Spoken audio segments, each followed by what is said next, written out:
À la une de ce 13h, Conseil des ministres de ce mercredi, le gouvernement décide de la reprise des relations diplomatiques avec la Corée du Nord. Au titre du ministère de l'Urbanisme, l'avant-projet de loi portant promotion immobilière a été adopté afin d'améliorer l'offre en matière de logement décent au profit des populations. Situation des droits humains au Burkina, Amnesty International dépeint un tableau sombre. Au cours de l'année 2022-2023, les groupes armés ont commis des violences dans le nord et l'est du pays. Le rapport indique aussi que plus de 4000 écoles étaient fermées jusqu'en fin septembre. Plus de détails à suivre dans ce journal. Et enfin, ouverture ce mercredi de la première session ordinaire de la commission consultative du travail de l'année.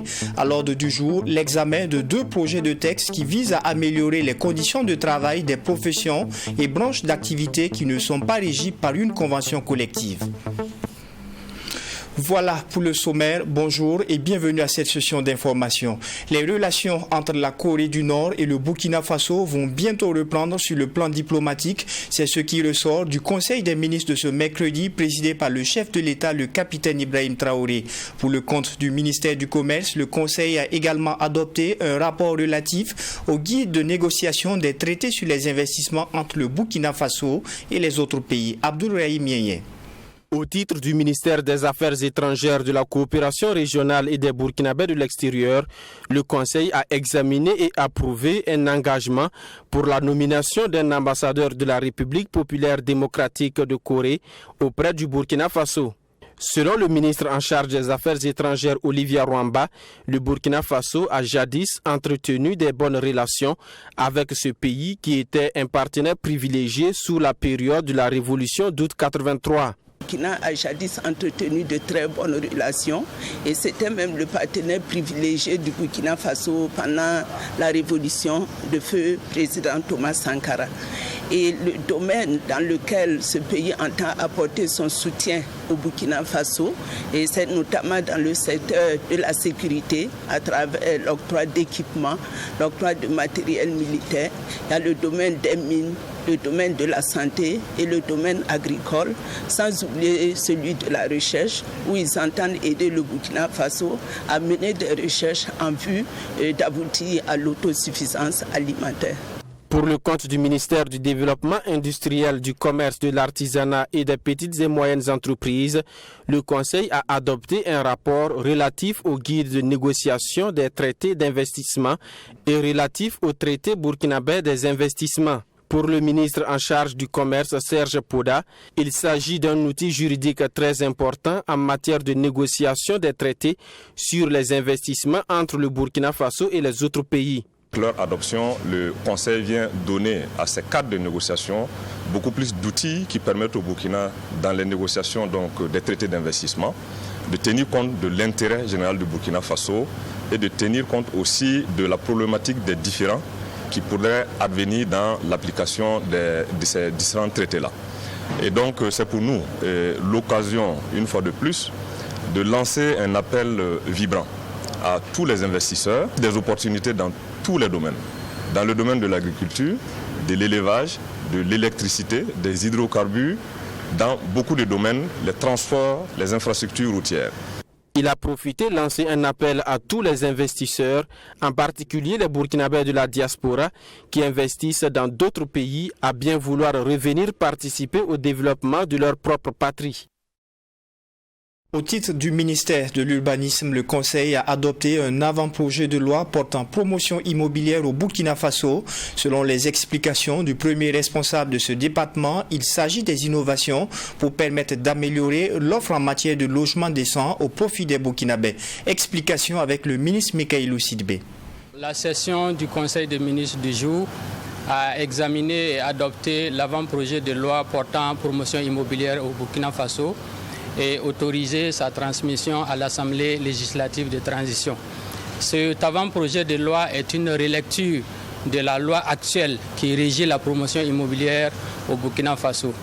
La relecture vise à assainir, on va dire, la gouvernance du foncier au Burkina Faso, à préserver nos terres agricoles et les différentes dérives qui ont été constatées dans la mise en œuvre de la loi actuelle qui a provoqué l'étalement urbain et également l'accaparement des terres en lieu et place de la construction de logements qui devrait être l'objectif premier de la promotion immobilière au Burkina Faso. Donc, l'avant-projet de loi qui a été adopté ce jour contient un certain nombre d'innovations qui vont permettre d'améliorer l'offre en matière de logements décents au profit de la population burkinabé. Fédération Burkina-Mali des marcheurs panafricanistes soutiennent l'initiative. Lundi dernier, le chef de l'État a reçu en audience des jeunes marcheurs panafricanistes qui ont rallié à pied Ouagadougou à partir de Bamako. Ces jeunes panafricanistes sont porteurs d'un message d'amour, de paix et aussi de fraternité. Mamidriana Kamabou. 862 km est la distance parcourue par ces marcheurs venus du Mali, du Sénégal, de la RDC et du Burkina Faso. L'objectif de cette activité physique est d'apporter leur soutien au peuple du Mali et du Burkina Faso. Cette délégation a rencontré le président de la transition. Avec une très grande fierté aujourd'hui de savoir que le président a pris la décision et l'initiative de continuer sur ce lancé et ensemble avec la jeunesse africaine, on va y parvenir, Inch'Allah Rabbi. On va continuer à suivre le pas des grands hommes qui ont eu à lutter, que ce soit les Cheikh Anta Diop, les Thomas Sankara, les Cheikh Ahmadou Bamba, comme je peux le dire ainsi, tous les grands hommes qui ont eu à lutter pour le devenir de l'Afrique. Donc aujourd'hui, on est là pour suivre leur pas, pour redonner l'Afrique sa place dans le monde entier. La représentante de la délégation a précisé également que l'année dernière, ces panafricanistes ont marché de Dakar à Bamako pour soutenir le peuple malien.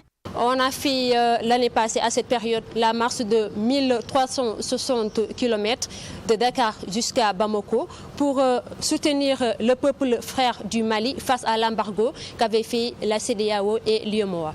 Selon ces marcheurs, à l'issue de leur entretien avec le chef de l'État, le président de la transition a salué l'initiative à sa juste valeur.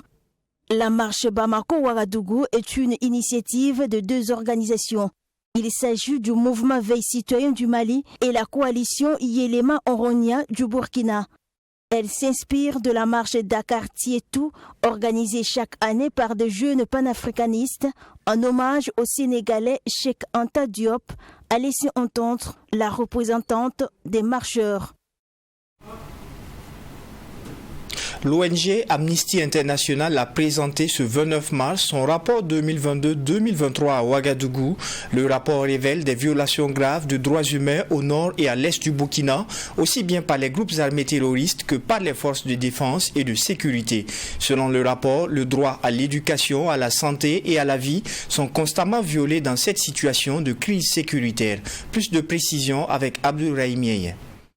Dans son rapport 2022-2023, Amnesty International dénonce de graves violations du droit international humanitaire. Les actions des groupes armés terroristes continuent de saper les droits à l'alimentation, à l'accès à l'eau, à la santé et à l'éducation, selon le rapport 2022-2023 de Amnesty International sur les droits humains dans le monde et au Burkina Faso. Concernant les actions des groupes armés terroristes, l'organisation note le blocage de l'accès de plusieurs villes dans le nord et l'est du Burkina Faso par le groupe de soutien à l'islam et aux musulmans. L'ONG évoque également dans son rapport la destruction de biens à caractère civil, dont des infrastructures hydrauliques avec des répercussions sur plus de 300 000 habitants. Outre les actions des groupes armés terroristes, l'intervention des forces armées gouvernementales entraîne parfois des violations des droits humains selon le document rendu public ce 29 mars 2023. Par exemple, pour l'ONG, les forces françaises soutenant l'armée nationale ont tué 4 civils en février 2022 lors d'une frappe aérienne contre le groupe armé Ansarul Islam. Le rapport indique qu'aucune enquête visant à déterminer la légalité de cette attaque n'avait été ouverte, une situation jugée regrettable par les responsables de l'organisation. L'ONG Amnesty International mentionne également qu'en août 2022, les autorités nationales ont reconnu leur responsabilité dans la mort de plusieurs civils lors de frappes aériennes contre des groupes armés à Kompienga, près de la frontière avec le Togo. Amnesty International invite les autorités burkinabè à mettre tout en œuvre pour la protection des populations civiles. La commission consultative du travail a tenu ce mercredi sa première session ordinaire de l'année 2023. À cette rencontre de 72 heures, les acteurs entendent réfléchir sur 2 documents en lien avec le travail. Objectif final, parvenir à des résultats qui vont permettre d'améliorer l'environnement du travail au Burkina, notamment celui de professionnels et branches d'activité non régies par une convention collective. Fatima Tanikiema.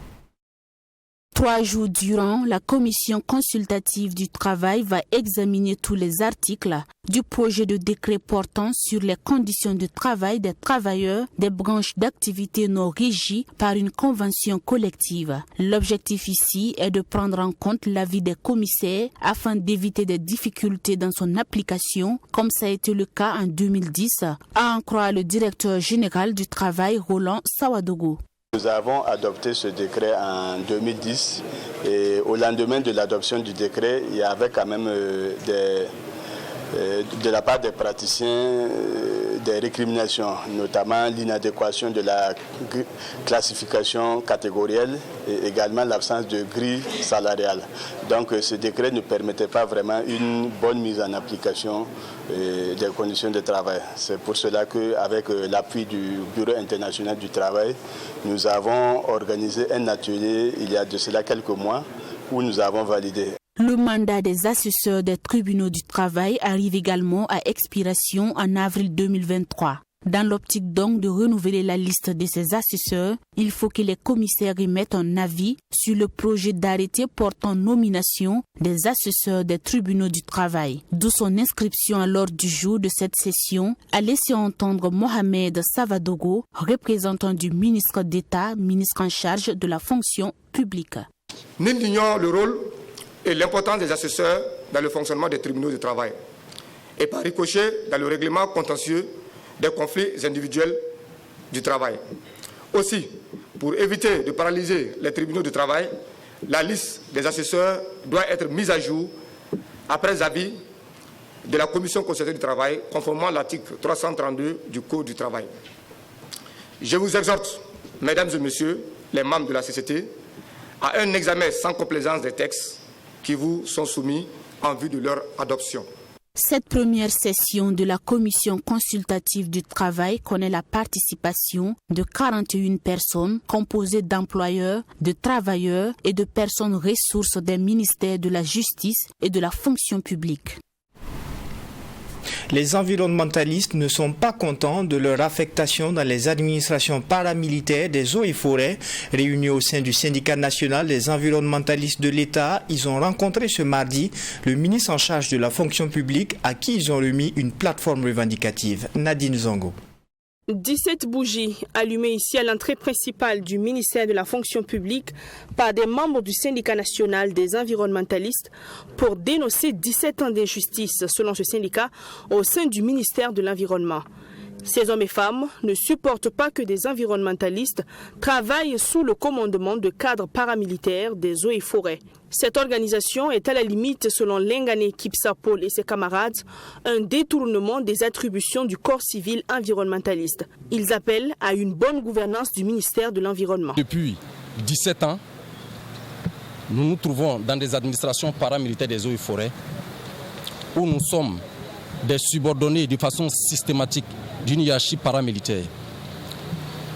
Et durant ces 17 ans, pour lesquels les environnementalistes ont allumé les bougies pour qu'il y ait un éclairage, ça a été des moments très très difficiles.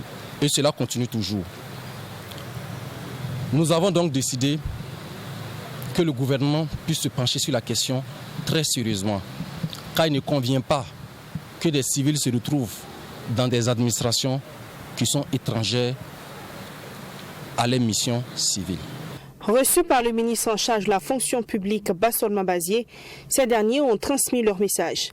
et au ministre Bassol Mambazié de leur indiquer qu'ils ne sont pas les seuls à être régis par la loi 081 portant statut général de la fonction publique d'État. Je ne traite pas des questions de clan dans l'administration. Je ne traite pas des questions de groupuscules dans l'administration. Je traite des questions de burkinabés dans l'administration. Ça veut dire que si la loi 081 régit les civils et qu'il y a une autre loi qui régit les militaires et paramilitaires, le ministère de l'Environnement n'est pas le seul ministère où il y a des paramilitaires. Au niveau du ministère de l'Économie et des Finances, il y a des douaniers, ce sont des paramilitaires. Pourquoi il n'y a pas de crise? Au niveau du ministère de la Justice, il y a la garde de sécurité pénitentiaire. Pourquoi il n'y a pas de problème? Au niveau de la police, également l'administration, il y a des civils. Pourquoi il n'y a pas de problème? Ce jour, j'ai dit, je demande aux uns aux autres, que ce soit des eaux et forêts, que ce soit des environnementalistes, la loi qui régit tous les Burkinabés, c'est la Constitution du 11 juin 1991. La Constitution donc du 2 juin, qui a été votée le 2 juin et promulguée le 11 juin 1991. C'est cette loi qui régit l'ensemble des Burkinabés et chacun doit servir le pays sur cette base. Bassol Mambazié promet par contre de transmettre le message des environnementalistes au Premier ministre. Cette manifestation pour l'organisation au ministère de l'Environnement n'est pas la première. Le syndicat ne compte pas s'arrêter là. Il espère être reçu par le Premier ministre pour trouver une issue favorable à cette situation. Journée de solidarité au profit des femmes déplacées internes de la commune de Zignalé, une journée en marge de la célébration de la Journée internationale des droits de la femme organisée par Women in Global Health, section Burkina. Consultation médicale gratuite, dépistage gratuit de maladies, sensibilisation et dons de vivres, ce sont entre autres les activités menées au profit des femmes déplacées internes de Zignalé. Fatima Tanikiema. La joie est au rendez-vous ce 25 mars 2023 à la Maison de la Femme des Zignaré. Ces femmes déplacées internes accueillies dans la commune reçoivent ici un don de la part de Women in Global Health Burkina Faso. En plus de ce don, elles bénéficient de consultations médicales, de dépistage gratuit du diabète et de l'hypertension artérielle et de prise en charge de malades. Selon le docteur Marie-Madeleine Rwamba, coordonnatrice de ce réseau mondial de femmes leaders au Burkina Faso, ce geste à l'endroit de ces femmes entre dans le cadre de la contribution volontaire à l'effort de guerre.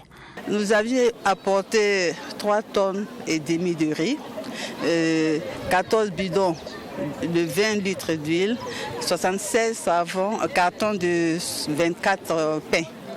Voilà, avec 20 cartons de gel hydroalcoolique et 20 également cartons de bavettes.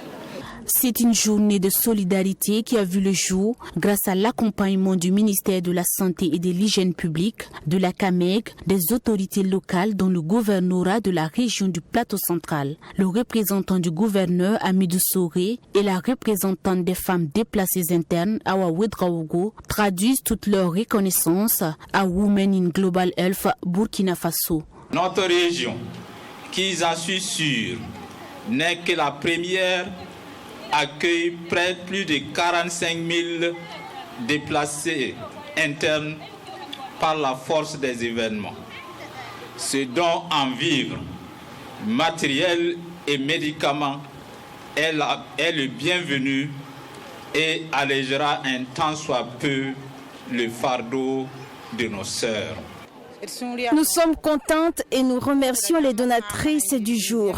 Nous sommes vraiment dans la joie. Nous remercions aussi la population des Zignaré qui nous a accueillis il y a de cela des mois. Nous n'avons pas été malmenés, nous n'avons pas galéré, nous n'avons pas eu soif et nous n'avons pas connu la faim. Tout cela nous remplit de joie. Que Dieu vous bénisse et vous garde afin que vous puissiez toujours nous venir en aide jusqu'à ce que nous retrouvions nos villages. Pour mémoire, Women in Global Health est un réseau mondial de femmes leaders engagées dans les secteurs de la santé. Ce mouvement, qui a vu le jour aux États-Unis d'Amérique en 2015, compte aujourd'hui 46 chapitres dans 41 pays. Il existe au Burkina Faso depuis 2021 et compte environ 60 membres. En littérature, l'ex-député Raphaël Kouama a procédé à la dédicace de son livre intitulé « Les secrets de la coutume Mouaga, volume 2 ». L'œuvre met en lumière les us et coutumes en pays Mouaga. Et l'auteur, à travers cet ouvrage, entend transmettre les valeurs traditionnelles à la jeune génération. Amadou Bourema, Alexis Wenkouni Belemnaba. Le secret de la coutume Mouaga, volume 2, c'est le titre du livre de l'ancien député Raphaël Kourouango Kouama. Cette œuvre qui parle des traditions de la communauté Mouaga est, selon l'auteur, un livre qui enseigne à la jeune génération les us et les coutumes de leurs ancêtres. À travers le secret de la coutume Mouaga, volume 2, Raphaël Kourouango Kouama estime que toutes les sociétés ont, autant qu'elles sont, des valeurs qui méritent d'être connues, promues et sur lesquelles les jeunes doivent s'appuyer pour bâtir leur avenir. Le secret de la coutume Mouaga qui prend un peu toute la vie de l'homme dans la tradition. Parce que nous avons parlé donc du mariage traditionnel, nous avons parlé de la circoncision, des interdits dans le Kéogo, et nous avons terminé avec les cérémonies funèbres en pays Mouaga. Donc c'est pour dire que la nouvelle génération doit en tout cas s'approprier cet ouvrage pour mieux comprendre. Parce que c'est tout à fait normal que nous puissions savoir ce que nos ancêtres faisaient. Même si aujourd'hui on ne pratique pas, nous devrons savoir ce que nos ancêtres faisaient. Pour l'auteur du livre, plusieurs cultures importées au Burkina Faso tentent d'acculturer la nouvelle génération, ce qui est pour lui un danger pour le continent. Son œuvre vient alors rappeler à la jeunesse, surtout Mouaga, que l'avenir se prépare en tenant compte du passé. Faire savoir à la nouvelle génération qu'il faut jeter un regard sur l'avenir et travailler pour retourner à la source. Ce n'est pas tout qu'on doit appliquer, mais ce qu'on peut en tout cas utiliser pour notre devenir, nous devrons en tout cas regarder. Pour Adama Amadé Sigiré, éditeur, écrivain et critique de l'œuvre, Le secret de la coutume Mouaga, volume 2, est une invite à la jeunesse africaine à ne pas se confondre aux autres, mais à plutôt avoir son identité tout en ayant un esprit ouvert sur le monde. C'est un livre que je trouve vraiment très intéressant parce que c'est un appel au retour aux valeurs traditionnelles, aux valeurs ancestrales. Voilà, donc c'est un livre vraiment que j'ai beaucoup apprécié et qui appelle vraiment surtout les jeunes à revenir aux sources, tout au moins à s'inspirer des valeurs traditionnelles pour construire leur vie. J'ai vraiment beaucoup apprécié le livre. C'est un livre fort intéressant et vraiment j'invite surtout les jeunes à lire les livres et à s'en inspirer. Il faut noter que Le secret de la coutume Mouaga, volume 2, publié aux éditions La République, est une œuvre de 125 pages subdivisée en 3 chapitres et est une suite logique du volume 1, publié aux éditions Vénégré en 2014. Raphaël Kourouango Kouama a laissé entendre son désir de continuer avec un volume 3. Et du sport, pour clore ce journal, les Burkinabés se réjouissent de la qualification des étalons pour la Coupe d'Afrique des Nations 2023. Ils félicitent les étalons, mais avouent qu'ils attendaient plus pour ce qui est de la prestation. Suivons quelques réactions dans ce reportage d'Amadou Bourema et Serge Bassolé, commenté par Cheikh Omar Ouedraogo. C'est désormais chose faite. Après un match nul difficilement arraché face aux éperviers du Togo, les poulains du Bervelud obtiennent leur ticket pour la Coupe d'Afrique des Nations 2023 qui se tiendra en Côte d'Ivoire. Au Burkina Faso, cette qualification est très bien accueillie par les amateurs de football. Cependant, nombreux parmi eux déplorent des difficultés rencontrées pendant la double confrontation face au Togo. Pour ces derniers, les étalons n'ont pas assuré malgré la présence effective de tous les cadres de l'équipe. Cette prestation mitigée des étalons est pour certains Burkinabés le résultat d'un mauvais coaching. D'autres, par contre, parlent de responsabilité partagée entre les joueurs et le staff. Moi, j'étais insatisfait, puisque vu avec notre effectif, on aurait pu faire mieux. Puisque actuellement, les étalons sont parmi les meilleurs en Afrique. Et face à une petite équipe de Togo, un match, personnellement, ça ne nous arrange pas. Bien vrai qu'on est qualifié pour la CAN, mais on doit revoir notre effectif, notre plan de jeu. Le coaching, il doit vraiment revoir son coaching. Si on veut aller loin à la CAN, il doit revoir son coaching. Bon, dans l'ensemble, on sent que les gens tâtonnent un peu.